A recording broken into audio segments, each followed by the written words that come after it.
Michael Tuck, Allison Ross, Ted Leitner on sports, Clark Anthony with the weather. This is News 8. One U.S. Marine was killed today, 3 others hurt when an artillery shell exploded at Beirut's International Airport. The 4 Marines were doing minesweeping duty when there was an explosion. At first, it was thought a U.S.-made cluster bomb had gone off, but officials now say it was an old 155-millimeter artillery shell that exploded. That shell might have been left over from Israel's recent push into Beirut.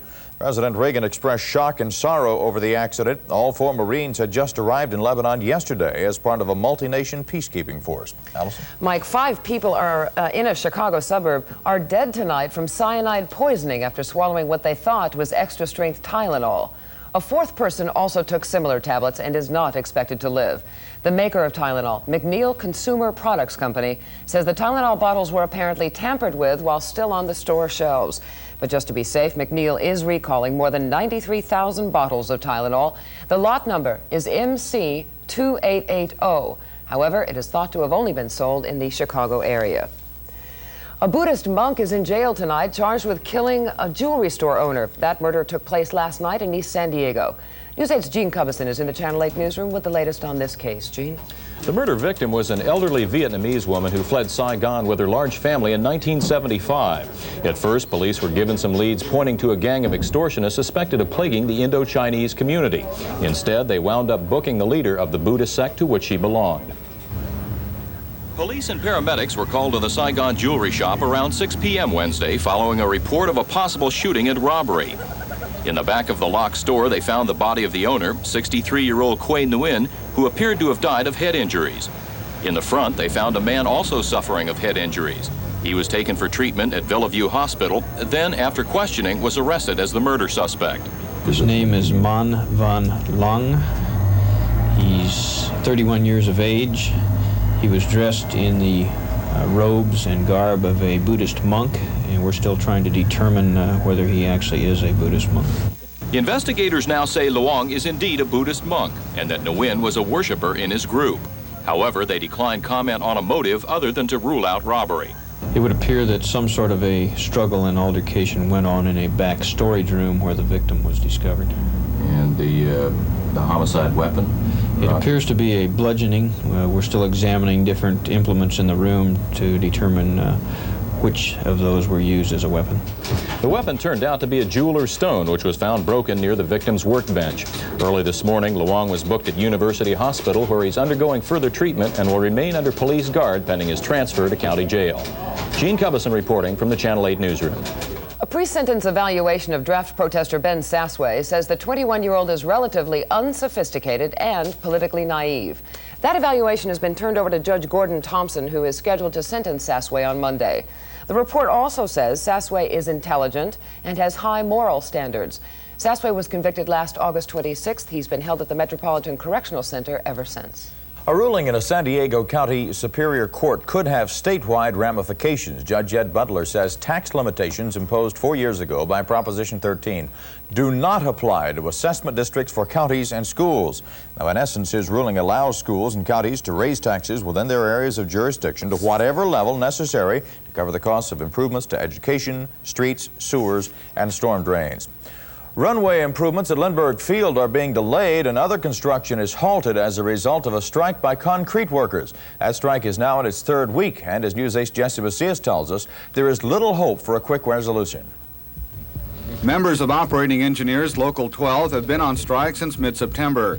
Talks between union representatives and management from Conrock, H.G. Fenton, and Nelson and Sloan have been sporadic.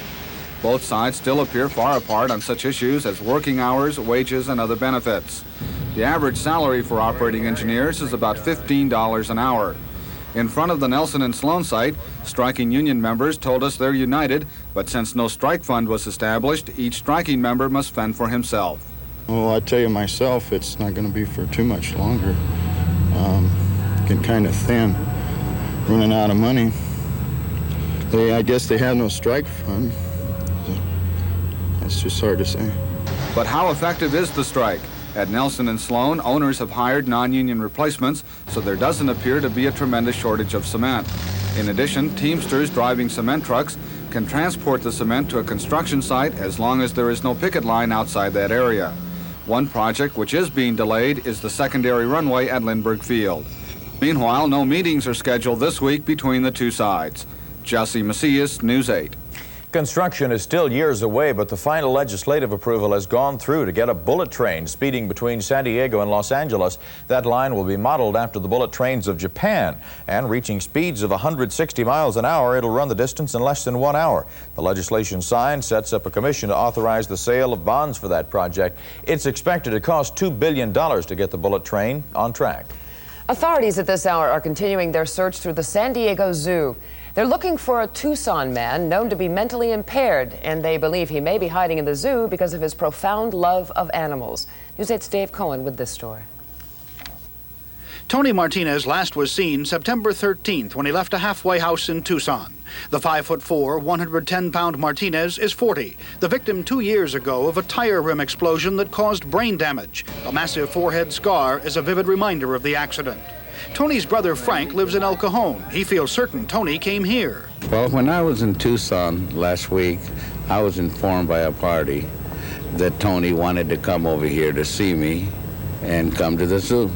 Several zoo security people say twice they've seen a man who resembles Tony Martinez. There was even a minor confrontation with a guard, but the man ran away. Frank Martinez says Tony loves animals and is not dangerous or violent. He's disappeared before, and Frank says he usually would locate him in a Tucson park, just waiting to be found. Frank thinks Tony might be hiding out in fear in Balboa Park or on zoo grounds. Zoo officials aren't convinced, but they're doing what they can to help the worried Martinez family. With the information we've got, it's just nothing to substantiate the fact that he's here. So we're going to work on the assumption that maybe he's here, and because he is an epileptic, then we're going to try to take every precaution to make sure that, if he's here, we're going to try to find him. Tonight, after the zoo closes, Barton and Frank Martinez will drive through the park, calling for Tony, hoping, if he's here, that he'll respond. You're fairly certain that if he's anywhere, he's here, aren't you? Yes, sir. I really am. And I feel that he'll come out when he hears me. Dave Cohen, News 8 at the zoo. Still to come on News 8 tonight, federal officials seize more than $500,000 worth of so-called starch blockers, and Mexican officials might be ordering even more economic cutbacks. In sports, Ted Leitner has Padre highlights from an unusual day game. Plus this coming up for you. Students at Southwestern College today got a hard lesson in reality. The topic, budget cuts and how they affect their classes. I'm Bridget Asaro with the story later on News 8. I'm Jim Gordon in El Cajon. CHP radar control will come to certain areas of the county with public schools. The full story later on News 8. 800 seniors take over Balboa Park. I'm Lorraine Kimmel. Later on News 8, a story about a very big fall picnic.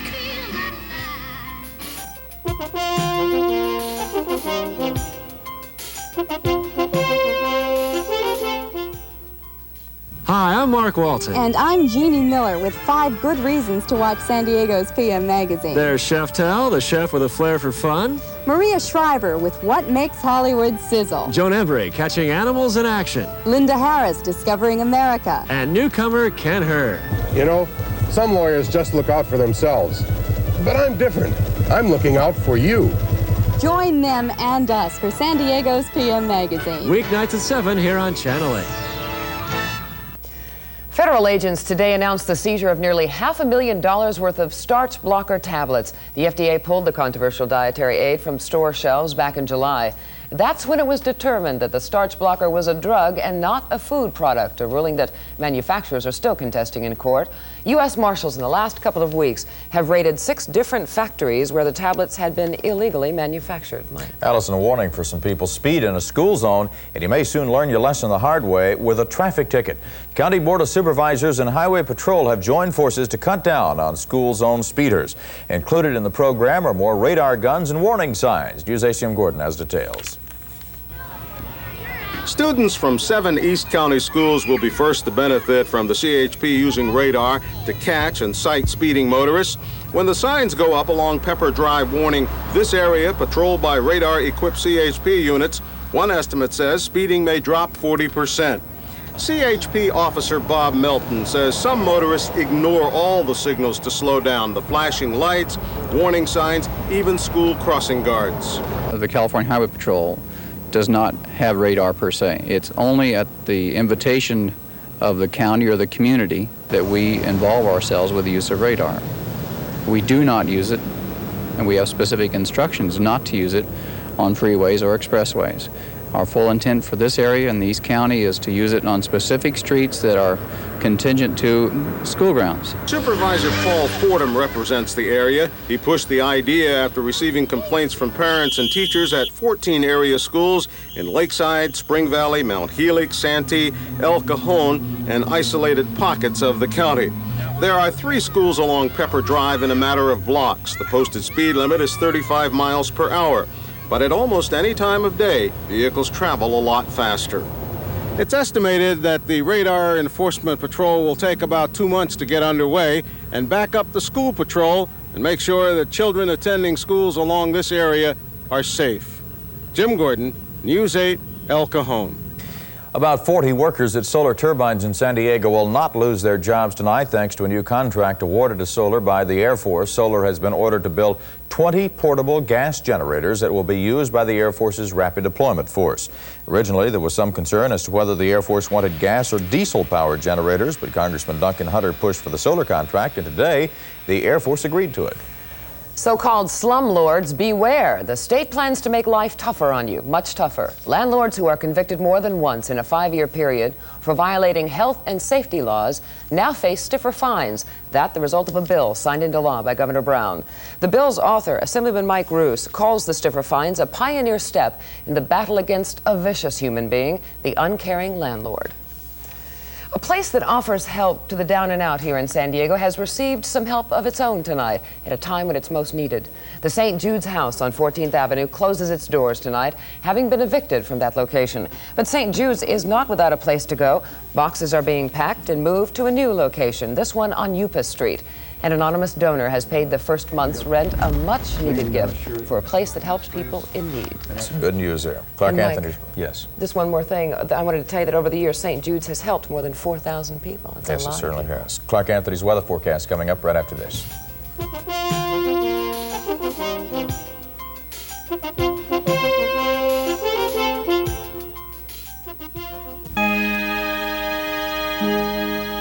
There's a feeling in the air that you can't get anywhere but San Diego.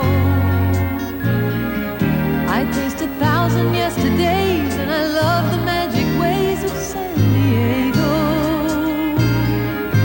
From the mountains close at hand, I can look across the land and see you touch the sky.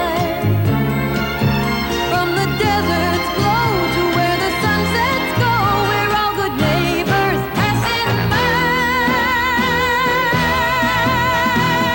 Makes no difference where I go, you're the best hometown I know. Hello San Diego, hello San Diego. Channel 8 loves you.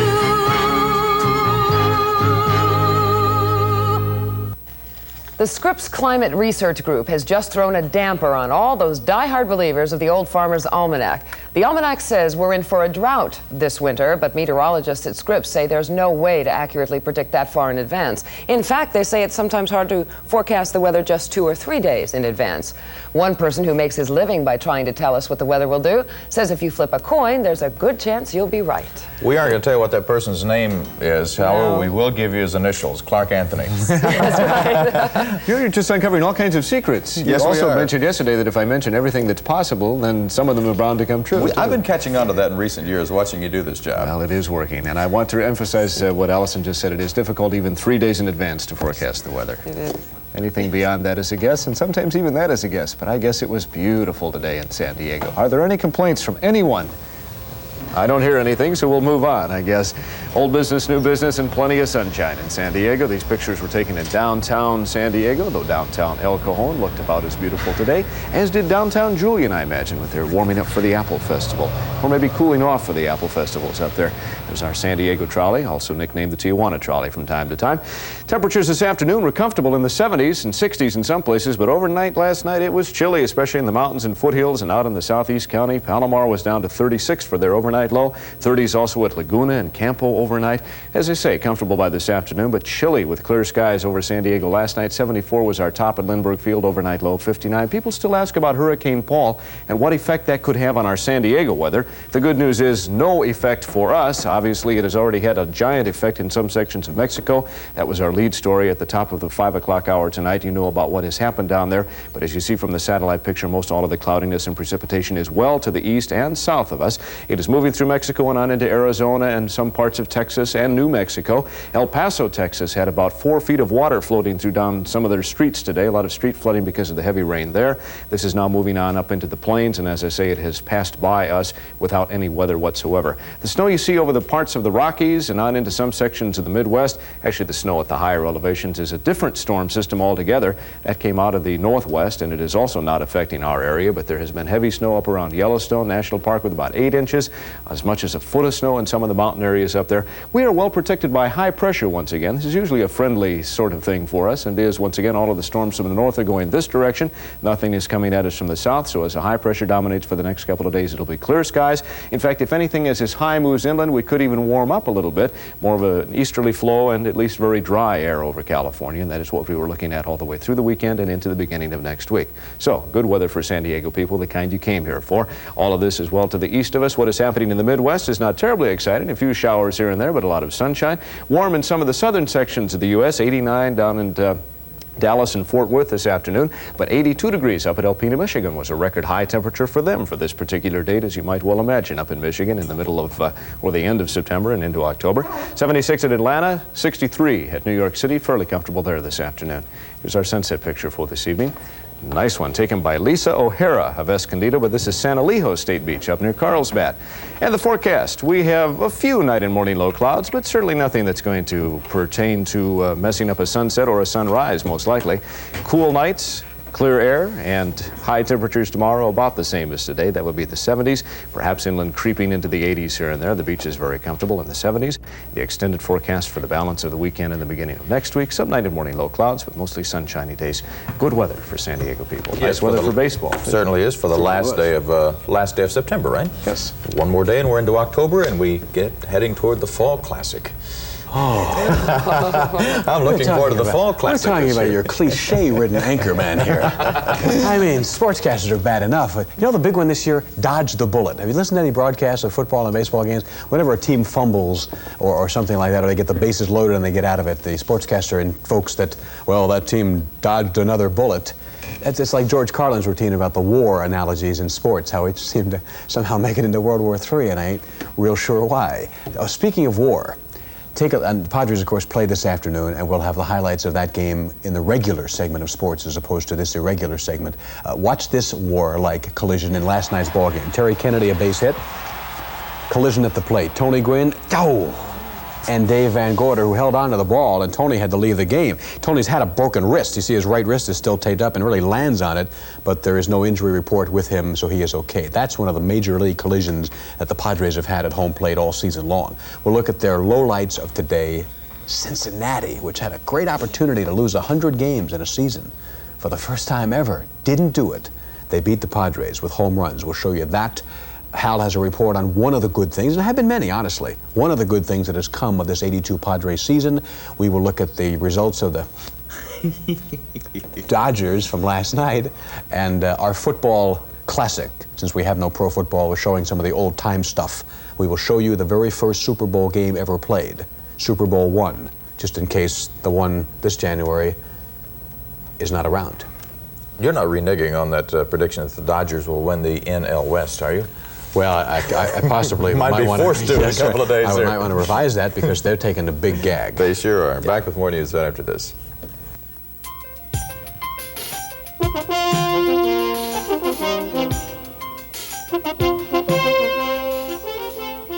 Now, at C&R, every suit on sale. Thousands of new fall arrivals. For a limited time, every suit on sale in all 36 C&R stores.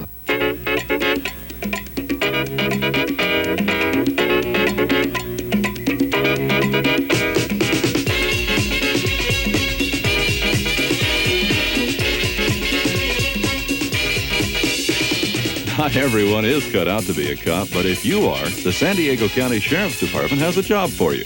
Pick up an application for Deputy Sheriff at 1375 Pacific Highway or call 236-2353 for more information.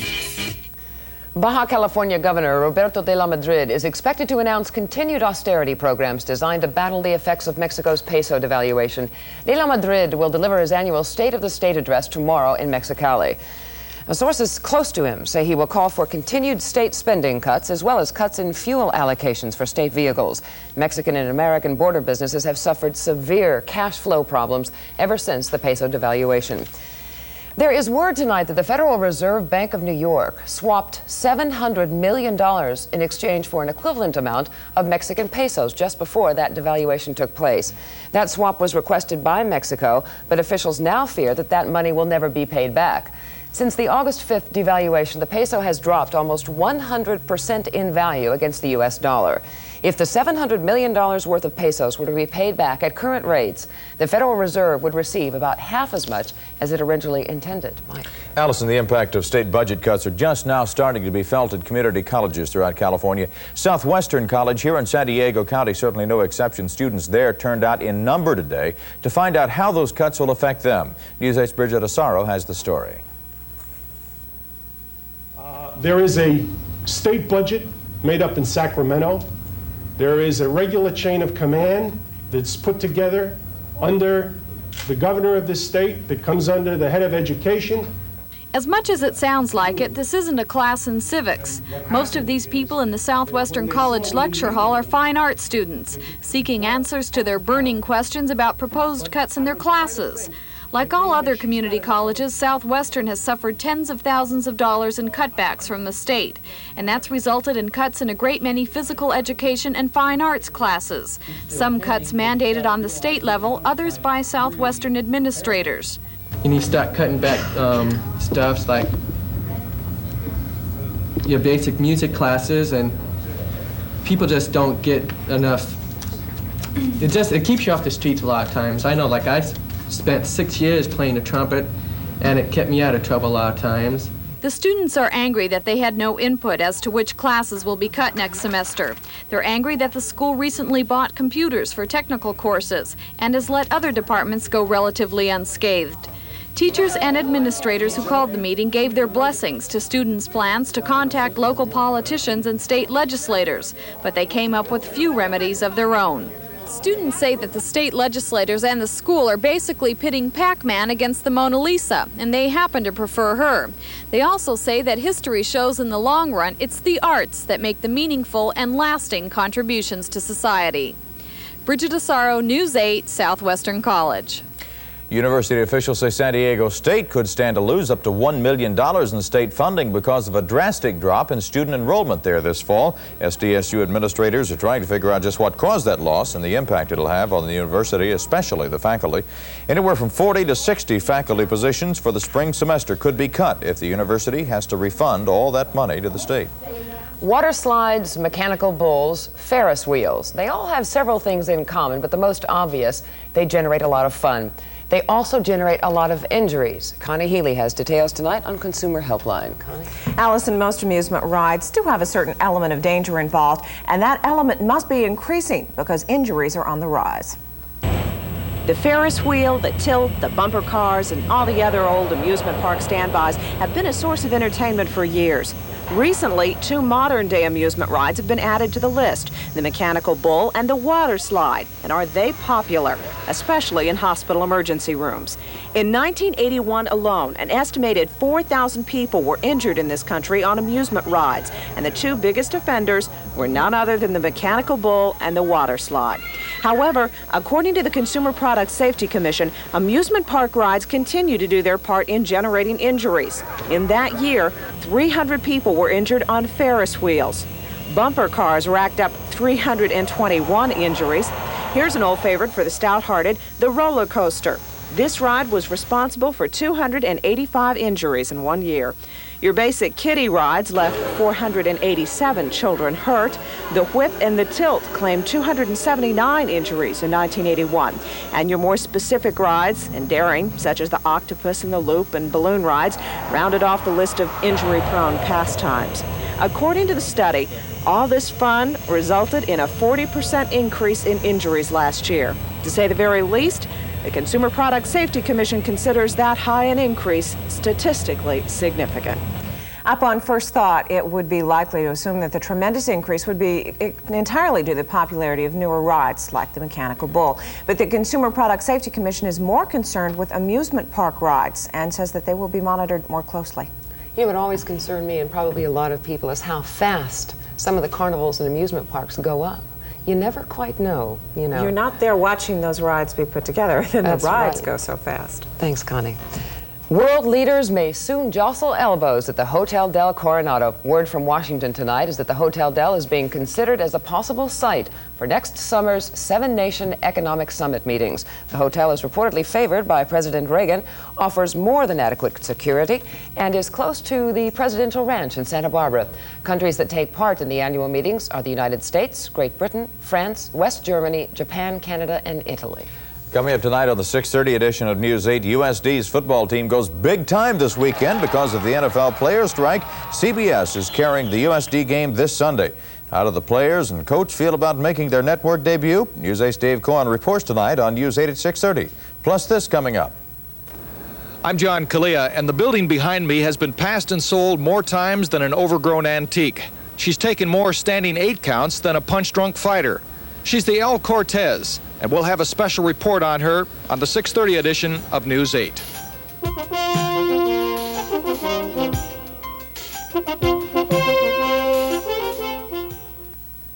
Now is the time of your life. Reach out and touch it. Remind yourself you're alive. And share the excitement with someone you love. We've got bright lights. We've got sunshine too. We've got the stuff that dreams are made of. Vegas is waiting for you. No one does it better. Las Vegas. No one does it better.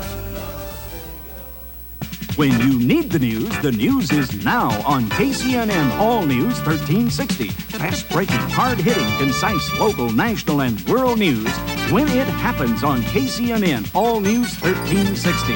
Set your dial now to the source. San Diego County's only all-news radio. KCNN All News 1360 on your AM dial. Remember, when you need the news is now on KCNN All News 1360. Up to $99,000 in fines could be levied in conjunction with a Twilight Zone movie helicopter crash that killed 3 actors. The California Occupational Safety and Health Administration has issued 36 safety code violations against several companies involved in the crash, among them the film's producer Warner Brothers and the Burbank Studios, whose employees helped make the film. Actor Vic Morrow and 2 children were killed last July when special effects explosions apparently destroyed the rotor blade of a helicopter and caused it to crash. When somebody breaks the law and is found guilty of a crime, the usual punishment is time in jail, behind bars. But as News 8's Dave Cohen tells us, prison isn't the only way lawbreakers can pay back their debts to society. One alternative solution can be found here in San Diego County. There is no pressure on me right now to do anything other than to make prison as miserable as possible so that those guys will hate it so bad that they will not want to come back to prison. But Meacham and these people are trying alternatives anyway. More than 100 criminal justice experts from around the country have gathered here for a national training conference that emphasizes work furlough programs. We cannot, in the state of California or anywhere else in this nation, continue to build prisons at the rate of $60,000 to $70,000 per bed for all the wrong people to go to prison. STEP is talking about low-risk people who were not involved in violent crimes, like the 105 who are assigned to the county's highly respected Work Furlough Center on 35th Street.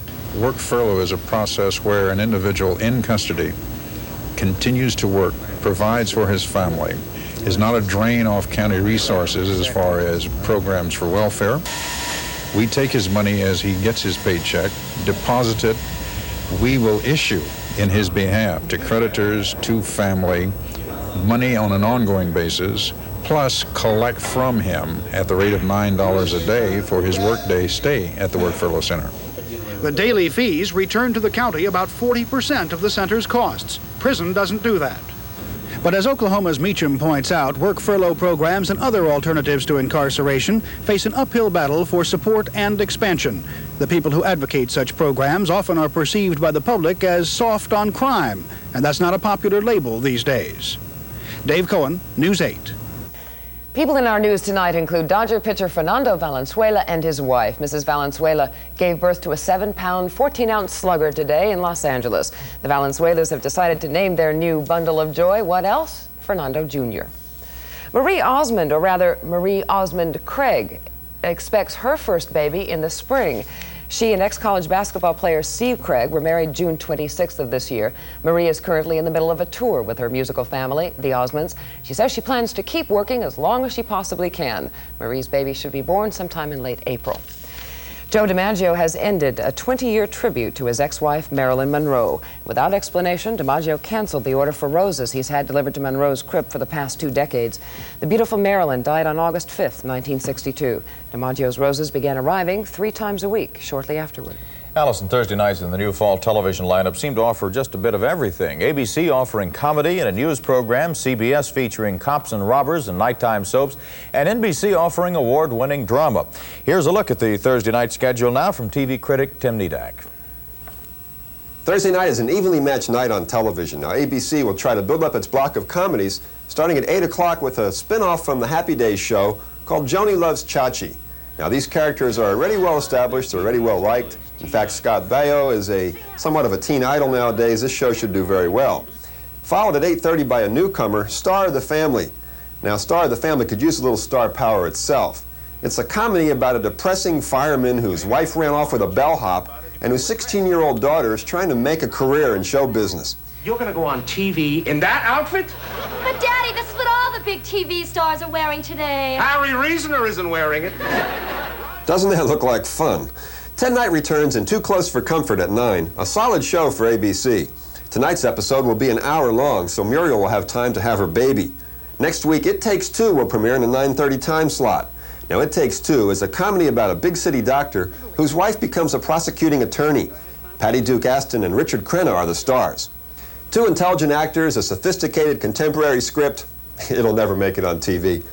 2020, the program that can't decide whether it wants to be 60 Minutes or The National Star, comes back at 10 o'clock, but I always watch it anyway. Over at CBS, my twin brother, Tom Selleck, starts off the evening with a bang on Magnum P.I. Tonight, Tom needs 2 hours to solve his case, but next week he'll be followed by ex-San Diegans Simon & Simon, who no longer find our city sexy enough. Have they ever been to El Cajon Boulevard at night? 10 o'clock Knots Landing returns. Now this year I believe Knots Landing is planning to take the cul-de-sac and turn it into a giant jacuzzi.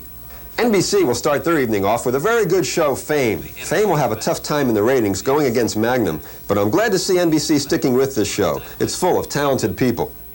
NBC has a new comedy at 9 about life in a Boston bar. It's called Cheers, and it's got more one-liners than Henny Youngman. Yes, I'll take a message. Well? You're a magnificent pagan beast. Thanks. What's the message? Cheers could be a hit. Then at 9:30 comes one of my favorites and a show that ABC no longer wanted, Taxi. Cheers and Taxi, by the way, are produced by the same people. Then at 10, the highly acclaimed and multi-Emmy award-winning Hill Street Blues returns. Thursday is definitely NBC's finest night of the week, but it's a tough, competitive night overall for all 3 networks. This is Tim Nedak for News 8. Ted Leitner back with sports right after this. Padres trying to finish 500 this season. That's not going to be too easy because they got the Braves coming in here next, and the Braves are really fighting for the pennant, and this is true. It's going to be rough. This is true. I like the story about the chicken. Did you hear that the chicken was being flown in for Ray Kroc's birthday and was working for free? I don't believe I got to talk to Teddy. Yes. I got to talk to Teddy. He's violating Leitner's other law. First one is it's only a game. Second one is never work for free. The thing is, though, Ray Kroc gave him a $10,000 bonus one year, if you remember, when he was making very little money. So he is coming in and being flown in by McDonald's jet, private Lear type, for the game and being brought to the stadium and performing for Ray Kroc on his 80th birthday. So he is going to do it for nothing, which is a nice gesture. I don't think anybody should ever make those, but he is. The Padres play this afternoon. Cincinnati had a golden opportunity to lose their 100th game, but snatched victory from the jaws of defeat, as it was, or as it were, and 6-4. Here is Wiggins with a triple. The Padres took an early 2-0 lead in this particular ball game, and Gene Richards goes the opposite way. Cincinnati, of course, beaten by the Padres in 10 yesterday. Run comes on to score. Padres there, 2-0 lead. They got that run in the third. Here is Dwayne Walker with the first of 3 Cincinnati home runs. Andy Hawkins right here. Eventually, he was the starter, though the loser was Floyd Schiffer. Now check this play out, called Giving Birth. Not good. It was sunny today.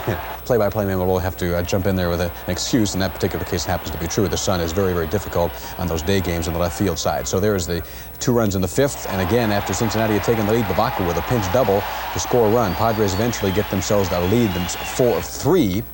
Salazar here with a sacrifice fly. So the Pods, who had the early lead, came back, took another lead of 4-3. And then Cincinnati came back again to tie this thing up. Here is Ron Oster tying this thing up with a home run. Richards gets turned around, but that ball is not going to be caught anyway. Oster has the second of the home runs off Schiffer, again the eventual loser. And here's the winner. Dan Dreesen breaks a 4-4 tie with a 2-run homer, 6-4. Cincinnati is a winner in the only day game in Major League Baseball, as the Dodgers, as you know, are trailing by 2 games. I want to do that again. The Dodgers are trailing by 2 games. That is so much fun to say. Behind Atlanta in the National League West as they lost an extra inning game for the 2nd time in a row. I mean, Tommy Lasorda was so upset he wouldn't even eat his post-game dinner. Now that shows you how upset Lasorda is, who will very rarely miss a meal. Here is Harper in the 12th as they break a 2-2 tie. Ramirez comes on to score. Atlanta is whooping it up. They look like they got this thing won. Mathematically they don't, but they got a real big step in the front door, winning their first title in a long, long time. And then they go again with a base hit. Pinch runner comes on to score. It's a 4-2 lead for Atlanta in the top of the 12th. The Dodgers score 1 in the bottom half. 4-3 is the final score. So the Dodgers have got to win now. Simple enough. They have got to win. Let me wrap up the baseball segment. As the Angels, again, as you know, are still in the same situation, a 2.5 game lead over Kansas City after losing last night. The story of the Padres, I mean, a lot of positive things came out of the season, whether it was De Leon or Terry Kennedy's great season, Loscano, etc. Another item that came out from the positive side, and a very successful 5.5 months, was the second base picture. Now here is a deal where they lost Bonilla, who was a leader, a 300 type of hitter, Rookie of the Year candidate a year ago.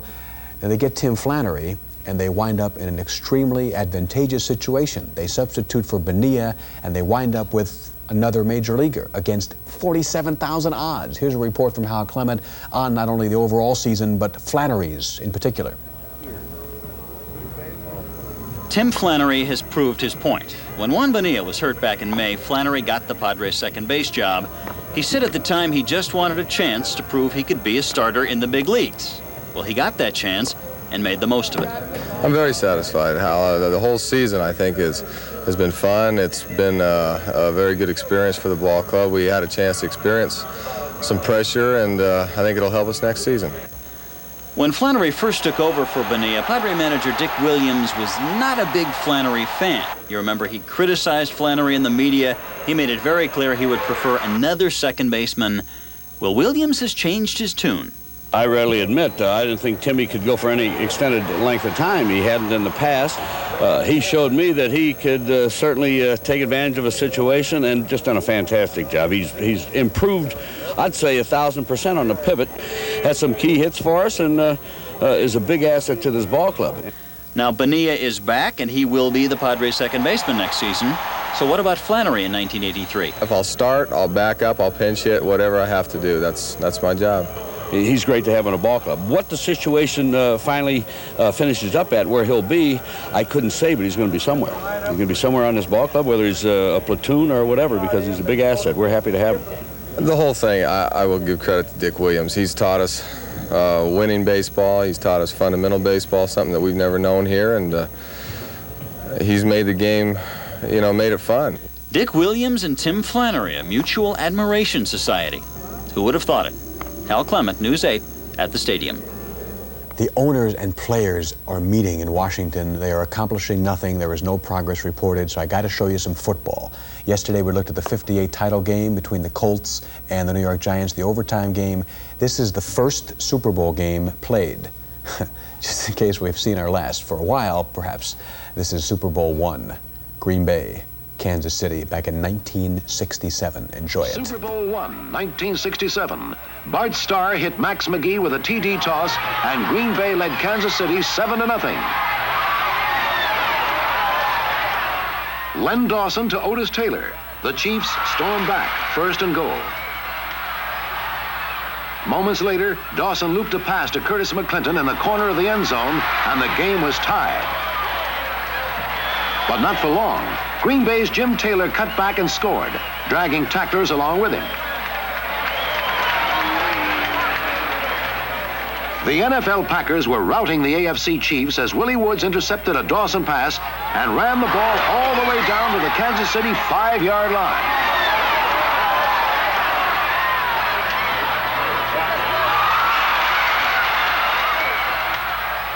Elijah Pitts slanted off left tackle for another TD, and Green Bay ran up the score.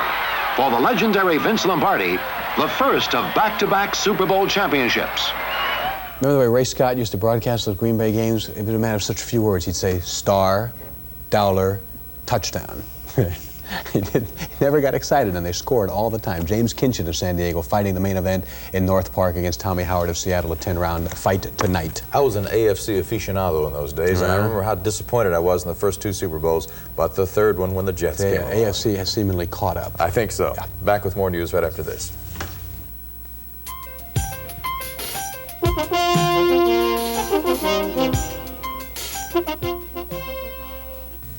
Friday on Premier Week starts with the Dukes of Hazzard.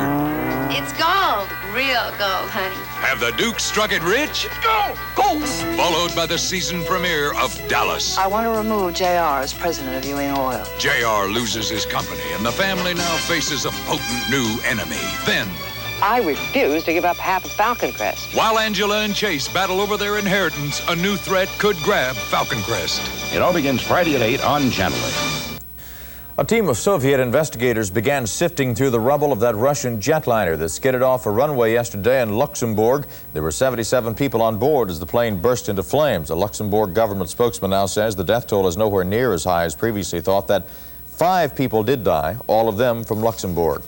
Theoretically, at least, it appears all government spending will stop at midnight tonight Eastern Time. That's when the new fiscal year begins, and Congress has still not passed a temporary spending bill. But House Speaker Tip O'Neill predicts one will be hammered out by the early hours tomorrow, so it should be business as usual for federal workers. Bangkok, Thailand is the stopover tonight for 11 mixed-race children headed for new lives here in the United States. One of them is the daughter of an American engineer who fathered the girl while working in Vietnam back during the war. He arranged to bring them all back. Gary Thomas says there are thousands of such children whose fathers are soldiers and other Americans, children who want desperately to leave Vietnam. This is a story that involves women and alcohol. Only what follows is no pleasure cruise. The subject of tonight's house call report is female alcoholics. Mary Joyce Paulus has come a long way. Once a victim of alcoholism, she is now chief counselor at Scripps Alcoholism Treatment Center. She believes there are still a number of women out there, housewives, who are trapped behind a bottle or drugs. Mostly we drink because it does something for us. Why people start is for a multitude of reasons. I feel good, I feel bad, it's somebody's birthday or somebody died. Paulus says someone once asked her if there were a treatment for the Betty Ford disease. The patient was referring to Valium and vodka. The average woman that we have in treatment here is probably about 36, 37 years old. She's got a couple of children. Her husband has started up the ladder of success. She's tried to join him in the cocktail party circuit. She found out a marvelous thing. That cocktail kind of relaxed her. So she remembers that. And the next day she has a tough day with the housework and PTA and Girl Scouts and all the rest of that activity. She goes out to the wine cabinet and pours herself a small glass of wine to get her through the afternoon. And that's where the cycling begins. Paulus says that women are not getting their equal time in treatment. They're either not coming forward or the family doesn't want to deal with an alcoholic wife or mother. And I'm sure as we're sitting here talking, there's going to be somebody sitting there watching that's going to have a glass, cup of coffee maybe laced with bourbon or brandy to get her through that stress period of just got home from work and I've got to start dinner and I need a little relaxation. Today, the goal is to get the problem out in the open. Alcoholism is a disease, but the disease can't be treated until the patient comes forward and asks for help. For News 8's House Call, this is Dr. Jeff Sandler. What do alcohol and green vegetables have in common? Well, according to the New England Journal of Medicine, if you consume the first, you may want to include the latter in your diet. The journal notes that even the most moderate of drinking prevents the growth and reproduction of red blood cells in the body. That eating lots of green leafy vegetables helps to minimize that damage. We'll come back with more news right after this, so please stay with us. In the beginning, there was light. Then came light beer, light wine, light soda, light reading, and light music. FM 104 K-Joy. It's refreshing, relaxing, and easy listening. It's Mancini, Backrack, and Mathis. It just might be the best light ever created. Almost. FM 104 K-Joy. The light you listen to. Hey Mark, Thursday on PM Magazine, you'll meet Britain's most popular female celebrity. Wow, Jeannie, she must be something else. Well, she is, but she's a lot different than you'd expect. She's top dog trainer Barbara Woodhouse. Then at 7:30, play along with Tic-Tac-Doe. And get set at 8 for the special 2-hour season premiere of Magnum P.I. There's trouble in the islands, and Magnum's right in the middle of it. Watch PM Magazine, followed by Tic-Tac-Doe and the season premiere of Magnum P.I. beginning Thursday at 7 on Channel 8. Lauren joins us now with a news update. Lauren? Allison, 3 men convicted of plotting to bomb the National Steel and Shipbuilding Company in 1980 will go to prison. The U.S. District Court of Appeals today upheld the convictions of the men. The trio planned to bomb a transformer which fed power to NASCO and were stopped on the way to the plant with pipe bombs and Molotov cocktails. Hurricane Paul has left its footprint across Baja and mainland Mexico tonight. 5 people were reportedly killed as the storm came ashore near Cabo San Lucas last night. Hundreds of homes have been destroyed, and perhaps 50,000 people are still holed up in churches and schools waiting for the heavy rains to stop. The storm has now moved north. Now on to Clark for a weather update. Here in San Diego, we are not affected by any of that. It is all well to the east of us. High pressure continues to dominate our area, so we'll have clear skies again tomorrow after maybe a little bit of night and morning low cloudiness and slightly warmer temperatures, maybe into the 80s in the inland valleys. Michael? Thank you, Clark. You know, the weather couldn't have been too much better for a day in Balboa Park today, and if you happen to be there and you noticed a rather large gathering of people, it was not a demonstration. News 8's Lorraine Kimmel explains.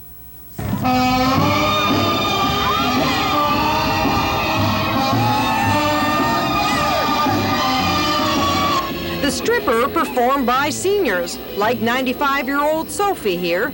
The stage, the Festival of Nations picnic. The 4th annual picnic held for residents of convalescent and nursing homes in the county. Festival of Nations because the residents come from so many different countries. There was lots of food, fried chicken of course, and there was ice cream. There was some light entertainment and a sing-along or two. Bring back, oh bring back my body to me. Enjoying the afternoon? Yes, I am. Good day for a picnic. Sure is. The first time I've been out, and I don't know when. Enjoying it very much. Thank you very much. We get to do it once in a while. These folks experience a lot of losses when they move to nursing homes, and they've never forgotten the wonderful parts of being on their own, getting out, meeting people, relating to other people in the community. For people who rarely get a chance to get out to a park, to enjoy a crisp, sunny fall day, it was clearly a treat. Lorraine Kimmel, News 8, Balboa Park. That's our news for now. The CBS Evening News with Dan Rather is next, followed by News 8 at 6:30. Now from all of us on the News 8 team, have a nice night, everybody. Good night.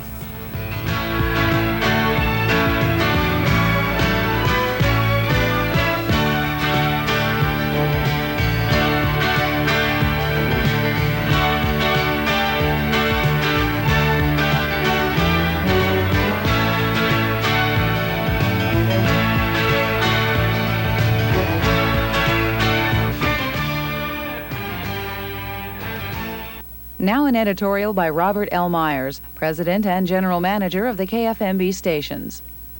10 years ago, the people of Oregon approved a law aimed at reducing roadside litter by requiring a deposit on nearly all beer and soft drink containers. Campaign threats predicting unemployment, business failures and outrageous prices just didn't happen.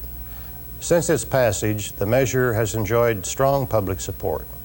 The state has gotten much cleaner too. The same opportunity and the same threats confront Californians in the form of Proposition 11 on the November ballot. The proposal sets the deposit price at a nickel. Opponents are pretty much the same cast of characters that sought to defeat the Oregon bill. As before, they seek to alarm us with horror stories about bugs in grocery stores and exorbitant beer prices. The facts seem to tell a different story. It has worked well in Oregon. It should do the same in California. As a means of providing a cleaner countryside, KFMB recommends a yes vote on Proposition 11. KFMB welcomes the opportunity to present replies by qualified persons with opposing points of view.